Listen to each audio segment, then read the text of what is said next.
Hello, আসসালামু আলাইকুম। কি অবস্থা সবার? আশা করি সবাই ভালো আছেন। তো আজকে চলে এলাম নাগেটের রেসিপি নিয়ে। আমি কিভাবে নাগেট বানাই সেটাই থাকছে এই ভিডিওতে। তার জন্য প্রথমে আমি এখানে ব্রেড নিয়ে নিয়েছি।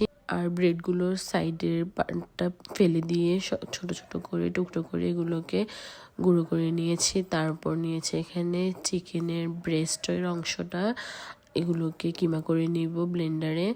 চিকেনগুলো কিমা করার সময় এখানে আমি সবগুলো মশলা একসাথে দিয়ে দিব। আর এখানে দিয়েছি রসুনের পেস্ট, আদার পেস্ট, লবণ, সয়া সস, এটা ছিল কালো গোলমরিচের গুঁড়ো, সব কিছু দিয়ে ভালোভাবে ব্লেন্ড করে নিয়েছি। আর আমি এখানে চিকেনটা আর ব্রেড ক্রাম্বসটা আলাদাই করেছিলাম।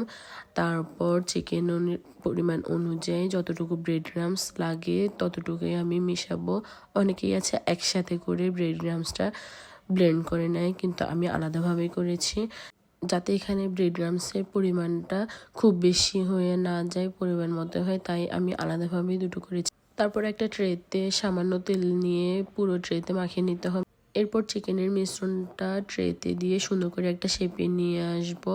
এরপর ছুরি দিয়ে সাইজ মতো কেটে দিয়ে এটাকে ফ্রিজে রাখতে হবে প্রায় 1 থেকে 1.5 ঘন্টার জন্য, যাতে খুব বেশি শক্ত না হয়ে যায় আবার একদম নরমও না থাকে।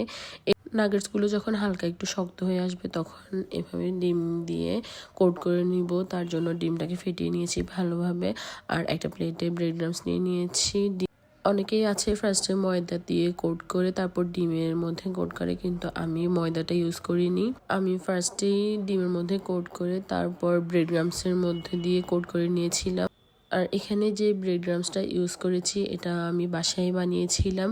কেউ যদি এই ব্রেড ক্রাম্বসের রেসিপিটা চান তাহলে অবশ্যই কমেন্ট করে জানাতে পারেন, আমি রেসিপি দিয়ে দিব। এরপর সুন্দর করে সবগুলো কোট করা হয়ে গেলে এগুলোকে বক্স ভরে ফ্রিজে রেখে দিব, যাতে পরে যে কোনো সময় ভেজে খাওয়া যায় বা ইফতারে খাওয়া যায়।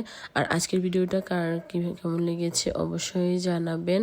সবাই ভালো থাকবেন। আল্লাহ হাফেজ।